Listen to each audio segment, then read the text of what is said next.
Hey, I'm actually going live twice in one day. And that's probably because I'm feeling kind of okay. Um, I know I'm going to end up feeling this later. I'm going to get myself comfortable in this seat, or as comfortable as I can get. I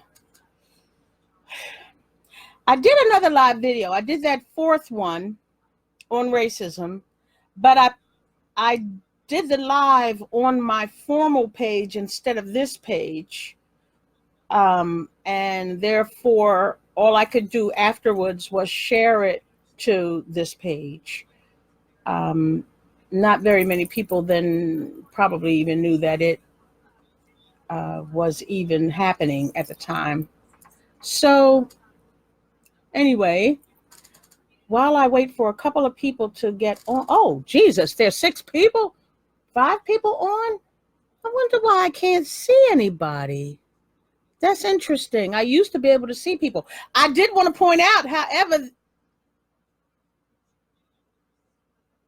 behind my shoulder there, hey, I got my banner. I'm relegating to having it put up on my bed in my bedroom because I don't have an office.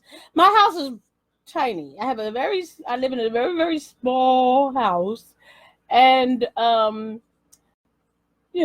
things happen. The room that used to be would have been my office at some point, is no longer my office. It's space for family, which is fine because I inherited the belief from my mother and my grandmother that when people are in need, you reach out your hand and your heart and your space if you have it. And that's how I am. So just call my house Nanny's Hotel, because that is what it is. And that's okay for my family. Anyway, the doctor's in. She in. Okay? And she been in since May. Like I said, I shared that video that I did. It looks okay. I did see some of it. There looks like there's a little lag in between, like toward like the half-hour mark or something, but it did actually complete itself, thank goodness. Because anybody who knew about what happened a day or so ago, I tried 3 times to do that racism essay, and I was almost convinced that there were forces trying to keep me from telling you people what racism was, how it operates, and how it's been revised to accommodate the masses of non-white people, the change in demographic as it existed after the enslavement, when there were only free white people, free white males, free white females, other free persons, and slaves. That was it. So, of course, when slavery ended and racism was created to keep the air of superiority working, it didn't just disappear. It didn't just exist and not exist. It continued to this day, hundreds of years later. It continued.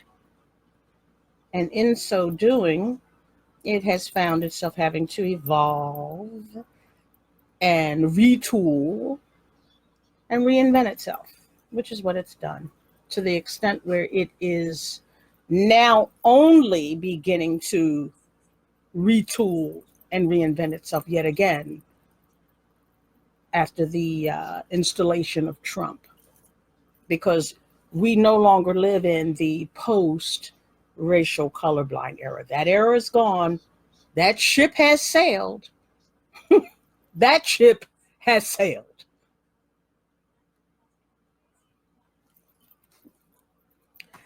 But right now, since I'm feeling kind of sort of okay, and I actually don't know when I'm going to do another video. I may do one in another week or so.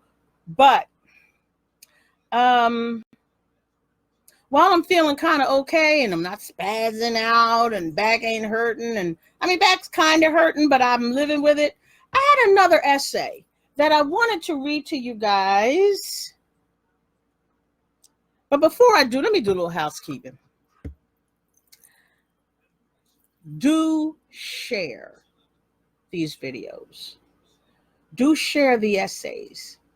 If you think that they have some value, if you think that people can benefit from what I'm saying, what I write, share. I am trying to build a base. Otherwise, I probably wouldn't have got that $14.99 banner. This is funny how this works. Sitting behind me. I'm trying to build upon what I've started, because I think that from the feedback that I've been getting from people, what I'm doing is important. I mean, I was going to do it anyway because this is what I do. But the feedback that I'm getting from people, both black and white, is that it's important. And that's what's important to me. So I've got this desire to want more and more people to hear what I'm saying. Does that make sense? So share it. If you think what I'm saying resonates and it's opening your minds, because as I say over and over and over again, I'm not really in this to change your minds, but if your mind changes, that's a good thing. But I'm not in this thing to change your mind. I just want to open it. I just want to open your mind. I want to open it wide. So as I wait for just a few more people to get on, I'm going to invite a few people, because I have a little thing down here that says invite friends. So I'm going to try to invite a few friends. I'm going to try to do that. I am going to try to invite a few and sundry friends, and hopefully they will get on, and hopefully they will invite people themselves. I am going to just do this. Wow, it's a lot of names on here. Okay. No, it's not as many as I thought. But anyway, yeah.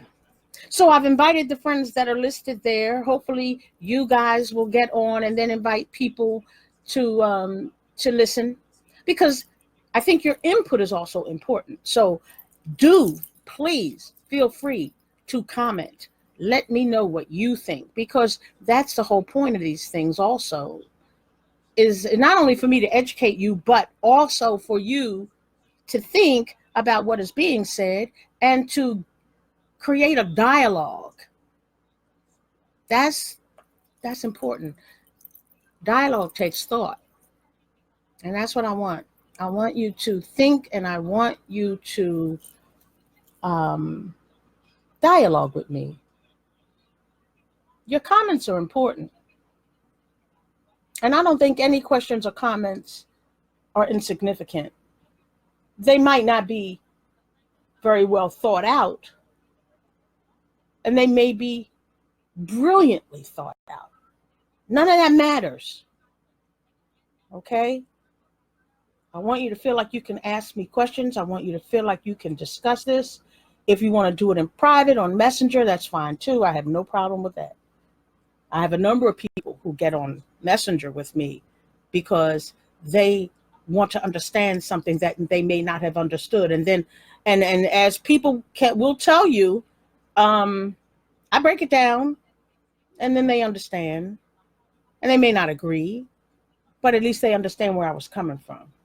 I had one person just recently write, I will not usually agree with what you're saying, but I did want to message you. I thought that was good. That was interesting. And that was fine. The person didn't ask a question. The person just wanted to acknowledge that they sent a message, that he sent a message. Because I asked him to. This essay might strike you as kind of unfair.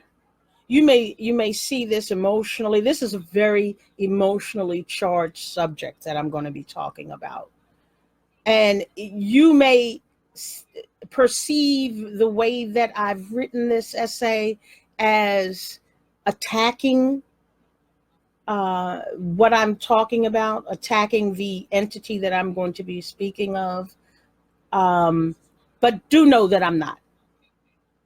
I'm offering a perspective, an educational perspective that I want you to consider. And I hope that you will create a dialogue with me on. This essay I originally wrote last year in November 12th. And it was inspired by the National Memorial for Peace and Justice. You know, that memorial where they show the hanging rectangular, the representations of lynched Black Americans.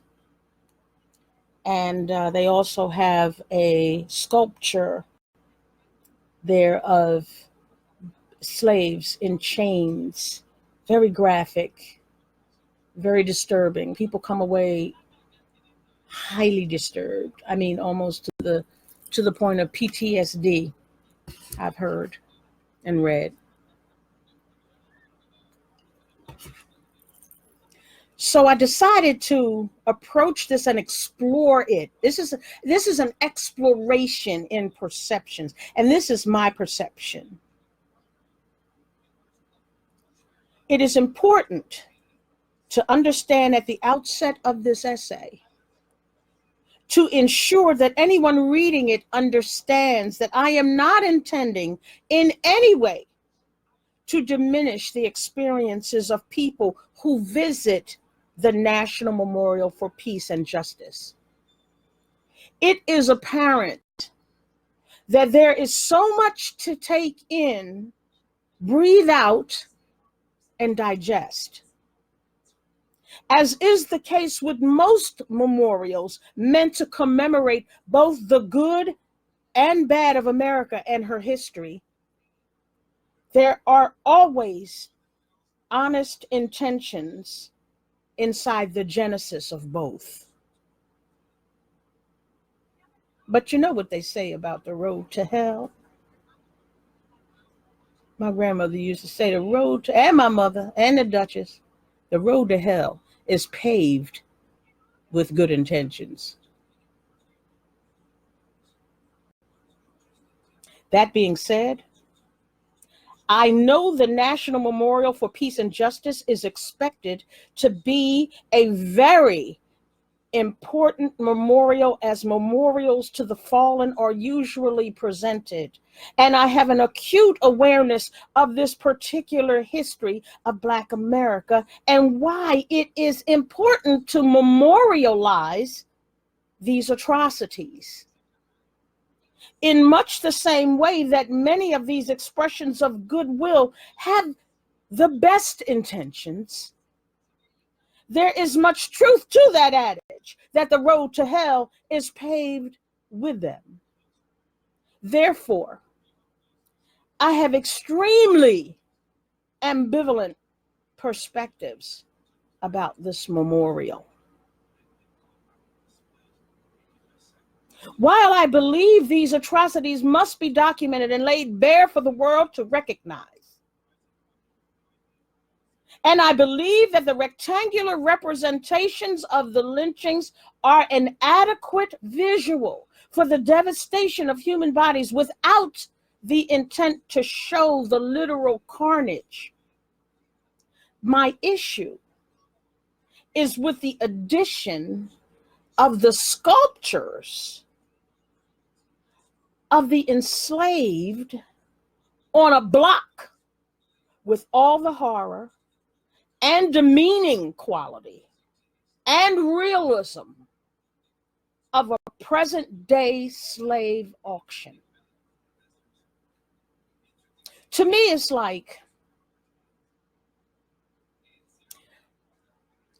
almost like a smack in the face to that memorial of the lynchings. To me, it's like somebody say, yeah, well, guess what? We still have to add a representation of how and when we owned you. That has to be in there too. If you're going to show what we did to you, we're going to show that we owned you in this representation. Why was it necessary to erect the very detailed, extremely, the chains, the beckoning of the mother with the baby as her man is being stood up and vilified and eventually sold away while she's reaching for him, holding the baby and scantily clothed, while others are on their knees.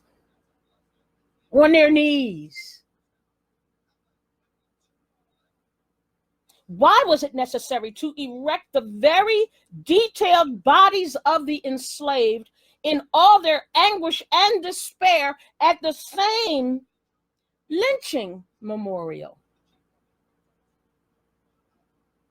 Of course, the answer is like killing two birds with one stone. Juxtaposed with the lynching memorial is the Legacy Museum, which by its own description, now I want you to hear this. Of course, the answer is like killing two birds with one stone. Juxtaposed with the lynching memorial is the Legacy Museum, which by its own description uses interactive media, sculpture film, and exhibits to immerse visitors in the sights and sounds of the domestic slave trade, racial terrorism, the Jim Crow South, and the world's largest prison system, which we all know is nothing more than continued slavery because of the exclusion clause in the 13th Amendment of the Constitution, which was given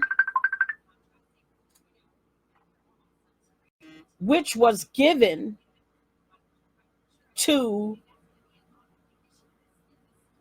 the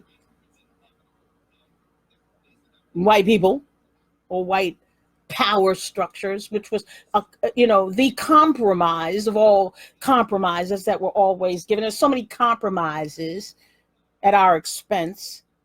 And this particular compromise was so that slavery could continue, but only if that Black person was convicted of a crime. And then they set about, after slavery ended, they set about convicting as many Black people as they could for really ridiculous kinds of things like standing around, the kinds of things that they're doing now. Loitering, painting a mural, moving into their apartment, moving out of their apartment, riding a bike, just living, same things, but to a much larger degree then. Why? Why on God's green earth does the depiction of vulnerable, debilitated Black men, women, and children in chains so fascinate America to the point of their encasement in bronze for posterity. The fascination for sights and sounds of the misery and death and the redundancy of this nation's desire to see Black people in movies and other visuals in this way is striking. It's like porn, racial porn, as far as I'm concerned.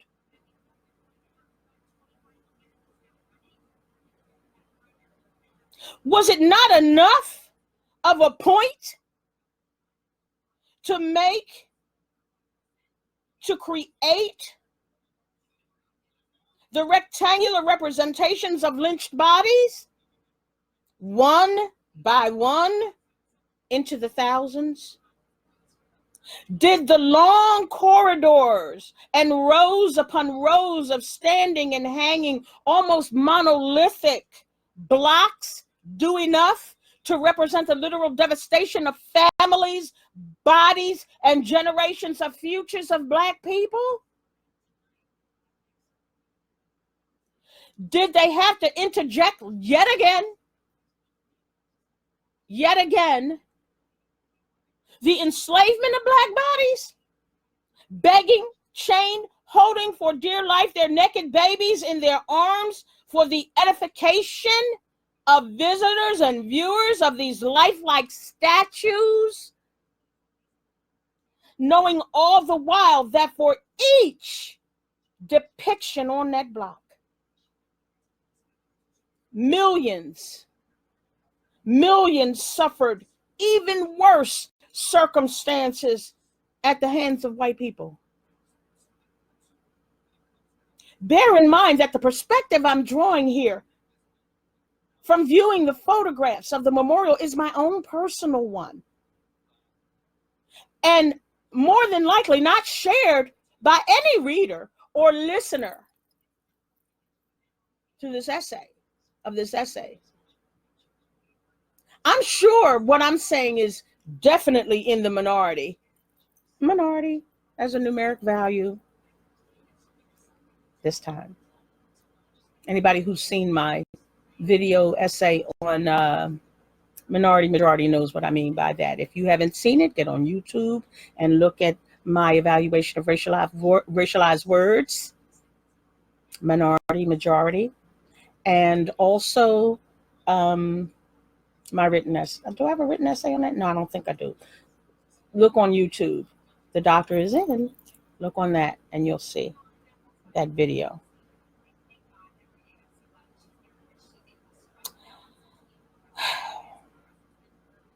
This is my own opinion. It's my personal opinion. Still, when faced with a staggering depiction of the slaves and their likenesses, their despair, and the realism with which they are portrayed on that simulated block, I could not help but be reminded of how I came to be here through my ancestors,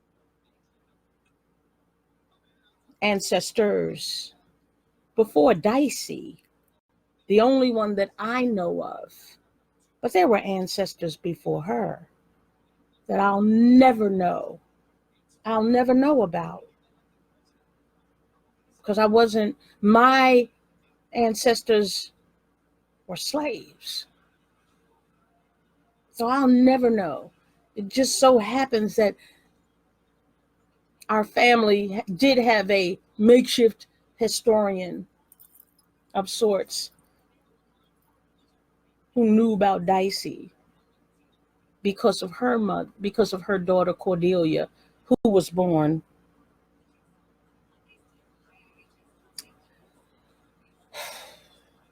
because of the slave master's rape. So I could not help but be reminded of how I came to be here on this earth, in this space and time, through my ancestors before Dicey, ancestors my family will never be able to trace.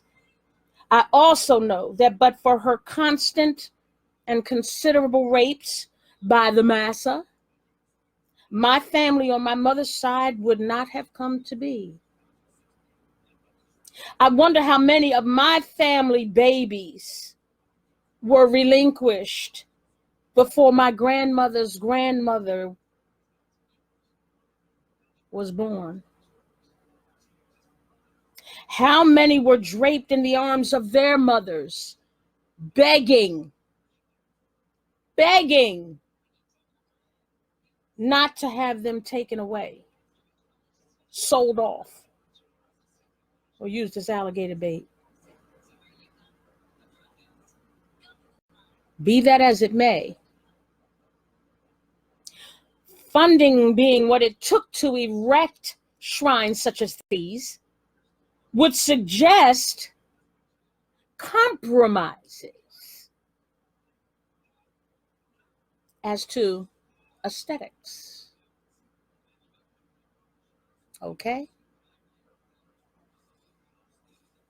Remember I talked about compromises, like the one created in the 13th Amendment of the Constitution called the Exclusion Clause, which says, oh, you can keep slavery, but you'll have to finagle it in such a way that it has to be someone convicted of a crime.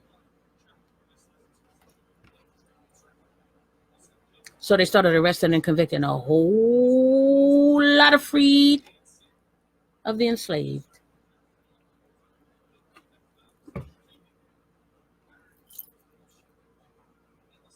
Some of the best intentions can be lost in the obscurity of bleached white perspectives and intentions.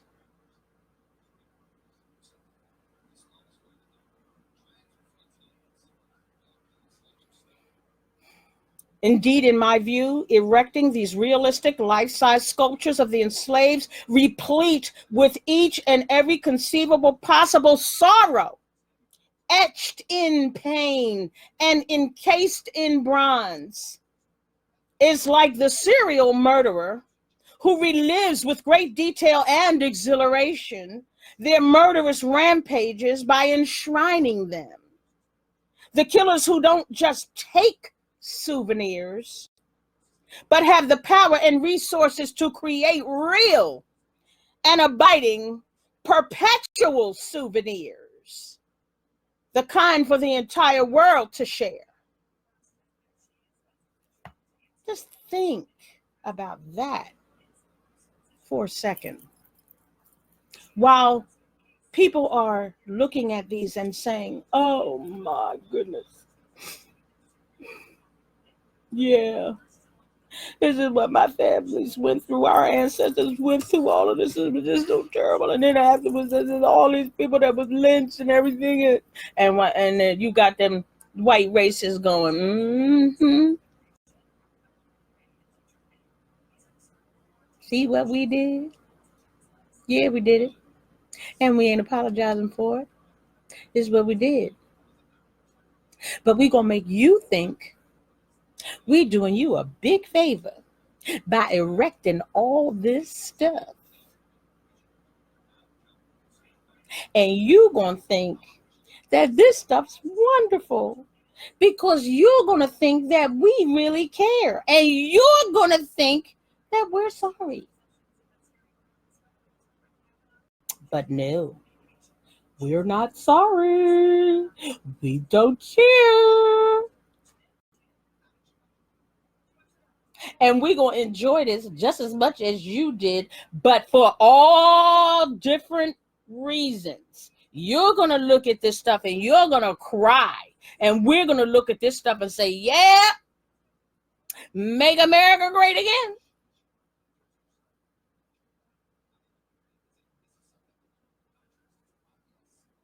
Here's the paradox. A major aspect of my ambivalence to this thing. I mean, I want you to understand this. I mean, because there's a paradox here. Paradox is everything. Everything white supremacist. There is a paradox you will find in it. And here's one of mine. Here's a paradox. The sculptures represent my existential history. These sculptures represent my existential history.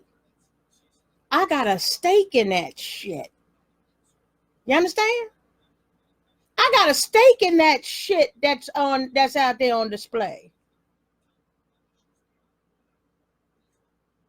These sculptures represent my existential history, my direct ancestors' lived experiences, and in essence is grossly understated and akin to racial pornography for some demented, guilt-ridden absolution from real accountability and responsibility of liberal white people as assimilation advocates.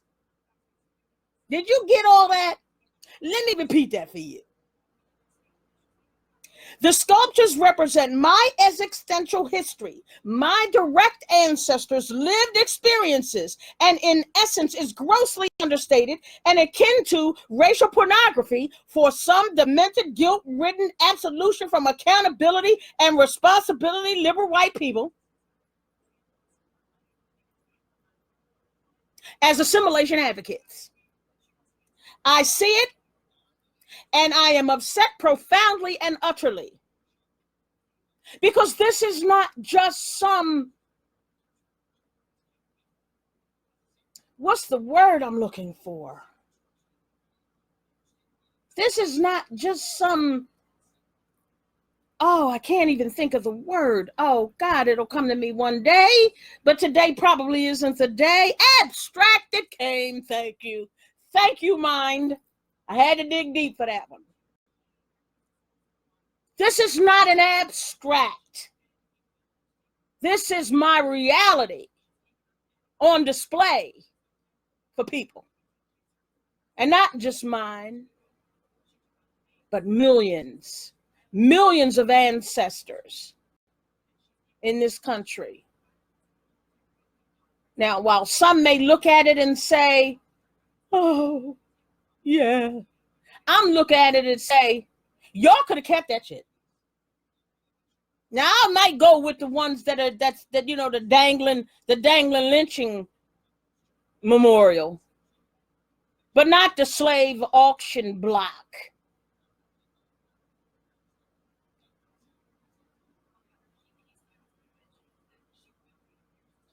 Some might see it as art. And indeed, it has tremendous artistic value. Social media comments notwithstanding, there are many who see the sculptures as just that, as art. Some equivocate the Confederate statues and these statues as historic art, not aimed at anyone. Were you aiming at me?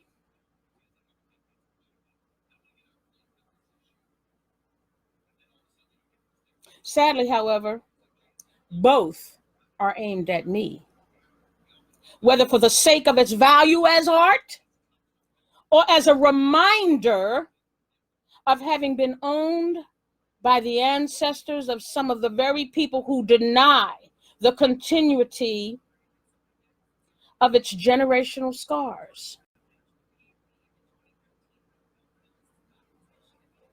or a portent of an uncertain future, while not exact, could conceivably become some variant for my descendants. I'm going to repeat that shit because you need to understand that these things are aimed at me and mine. And whether it's for the sake of art or as a reminder of having been owned by the ancestors of some of the very people who deny the continuity of its generational scars, or a portent of an uncertain future, while not exact, could conceivably become some variant for my descendants hundreds of years from now. Where will we be? Where will Black people be?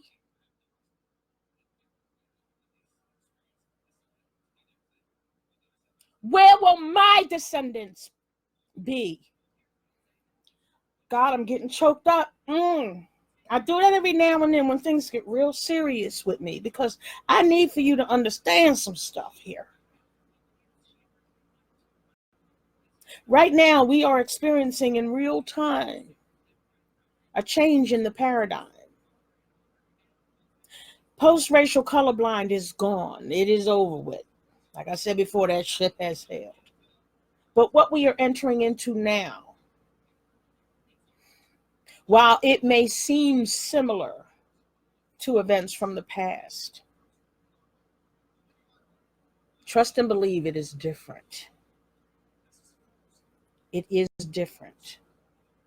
Each new century brings its own set of differences that you have to understand. And for my descendants, where will they be? I won't know. I'll be gone. I'll be long gone. But my children's children's children's children, where will they be? At the hands of these crazy people. Will there even be an earth left? Will they destroy the entire earth just so they can keep non-white people from existing equally?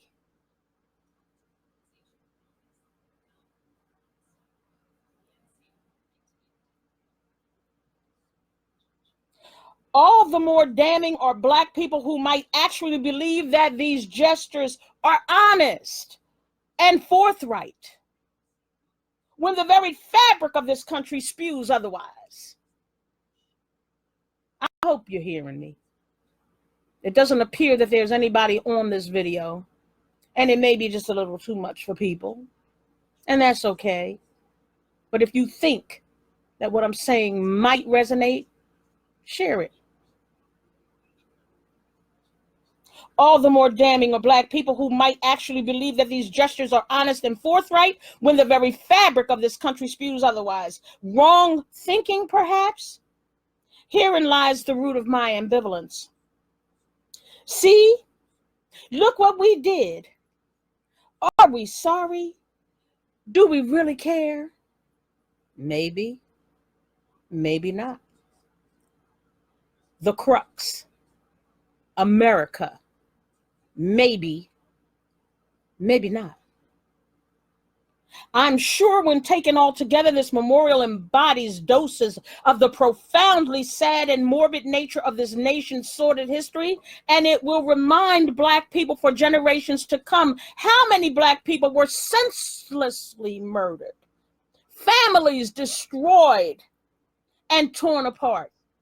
It will also serve to remind those in power today of the handiwork of their ancestors and their descendants' desire for continued, air quotes, greatness of this nation.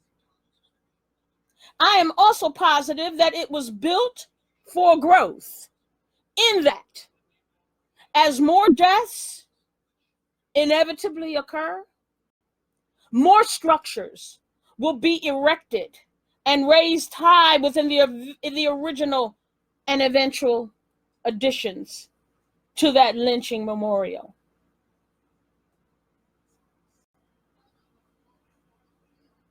I do not know if I could walk through it without collapsing in despair more than once.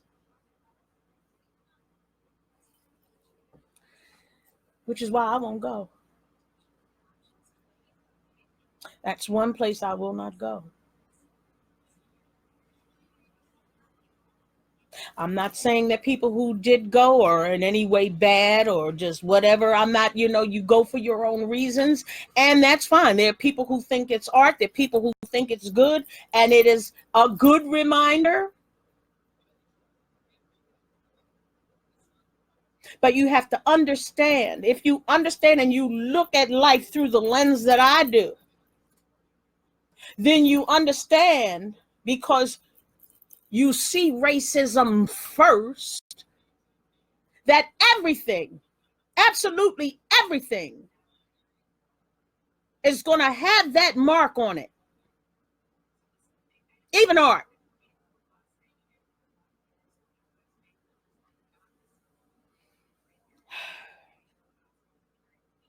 And it upsets me,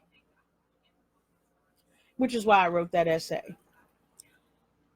Because I was upset and because it inspired me in that way. Whether or not you think that what I'm saying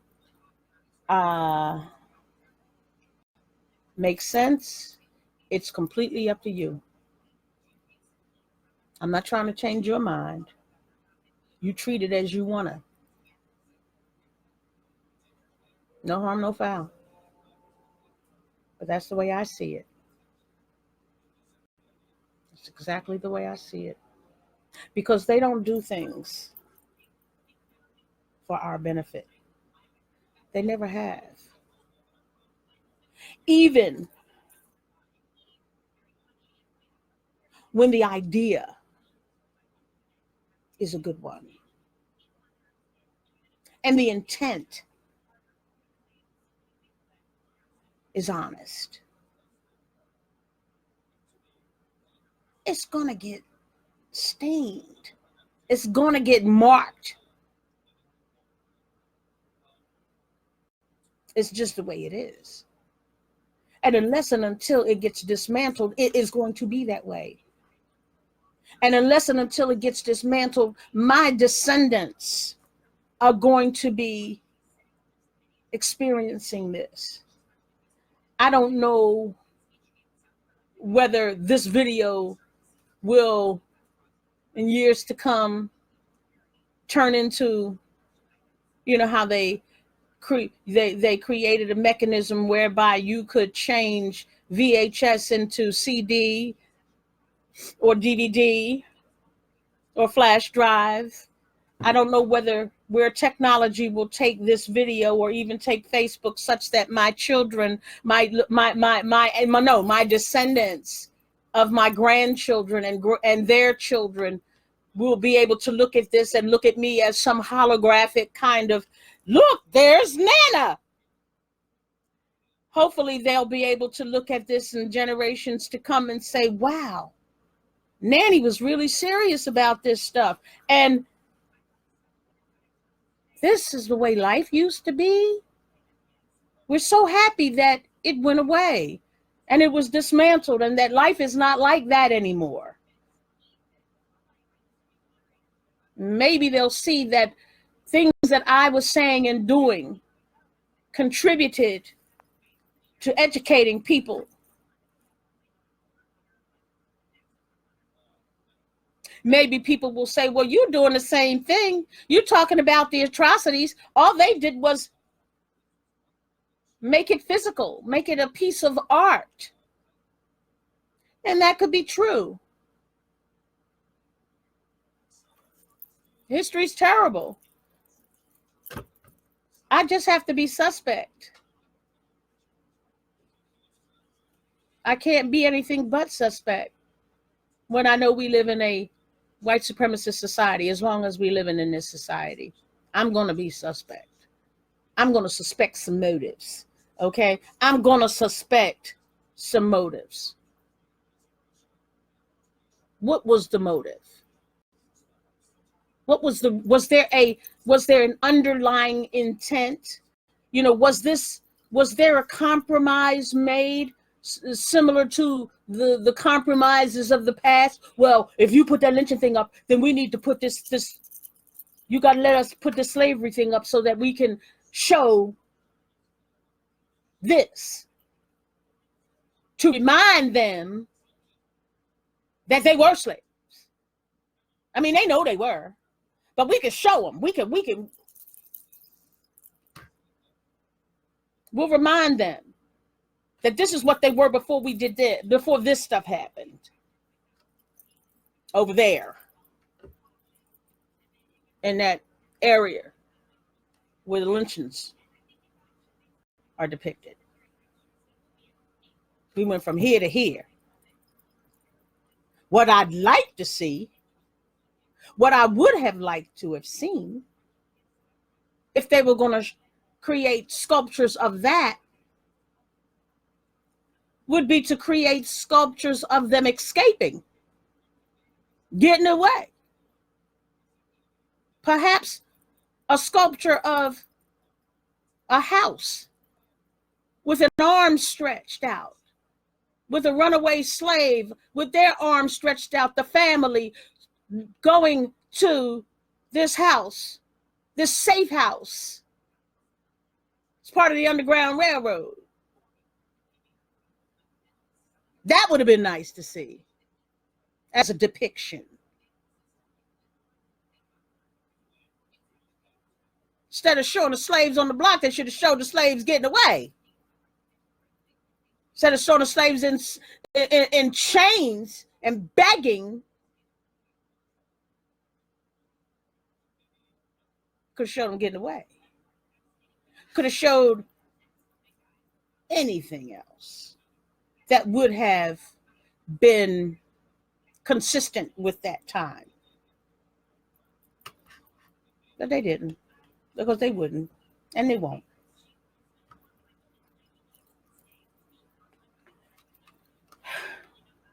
They could have put one of Vinnie Bagnall's sculptures up there. Her sculptures are beautiful, and they're uplifting.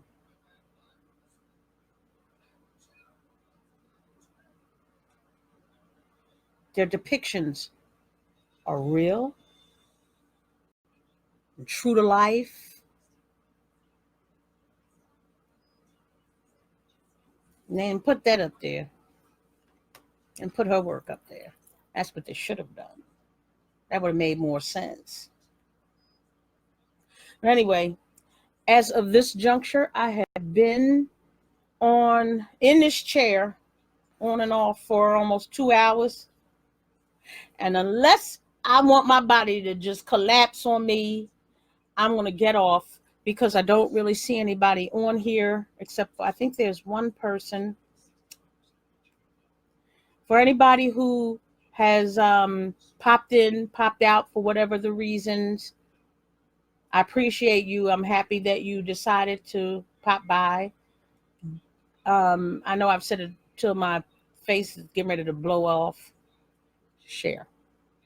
If you think that what I'm saying resonates, if you think that what I'm talking about is a perspective that you think other people might be interested in, whether they agree or disagree, do feel free to put comments. Do feel free to ask questions. If you don't want to put comments or questions here, you can always message me on Messenger.